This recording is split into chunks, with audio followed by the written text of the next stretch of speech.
Nasa tao ang pagpaplano, ngunit ang Panginoon ang nagpapasya kung magaganap ito o hindi.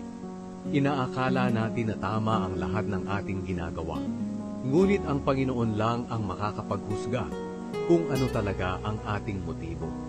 Ipagkatiwala mo sa Panginoon ang lahat ng iyong gagawin at magtatagumpay ka. Ang lahat ay nilikha ng Panginoon na mayroong layunin.